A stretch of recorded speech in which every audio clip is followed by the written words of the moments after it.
Kung ma-pride ka at alam mo sa sarili mong ma-pride ka, lalo babae ka at palagi kang tama, panoorin mo tong video na 'to. So, ito nga may kwento ako. Merong mag-asawa na ang babae laging nagsusumbong sa akin. Laging mainit ang ulo kasi nga walang pangarap ang asawang lalaki.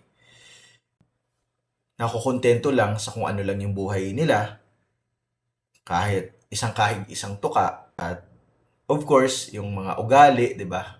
Magkakaiba tayo ng ugali. So, during sa conversation namin, kadalasan itong babae, wala na siyang sinabing maganda o mabuting ginawa ang asawa niya sa kanya. So, lahat ng kwento niya, puro masama yung lalaki.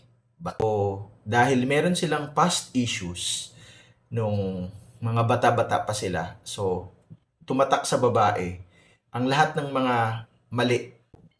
In short, sa kanilang dalawa, siya lang yung perfect. Siya lang yung tama, siya lahat yung tama, wala siyang flaws. So, hinayaan ko lang until such time na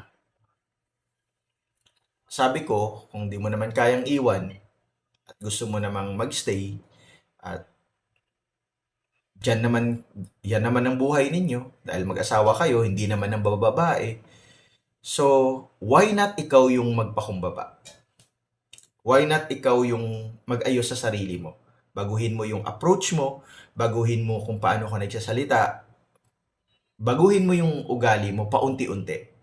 Pero wag ka mag-expect na magbabago din agad ang isang tao dahil nagbago ka. It takes time. Kasi kailangan consistent ka. 'Di ba? Kailangan marunong ka mag-sorry, kailangan marunong ka magpakumbaba at marunong ka mag-appreciate. Ayun ang nangyari sa kanila dahil hindi siya marunong mag-appreciate ng mga ginagawa ng lalaki at puro pagkukulang na lang at pagkakamali ang nakikita niya. Talagang mabuburyong ka.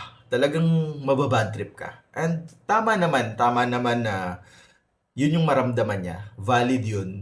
Ang problema lang, lumagpas siya doon. Yung pride niya lumagpas. Sobrang taas. And nangyayari, lagi lang silang nag-aaway all throughout the day. And for how many years.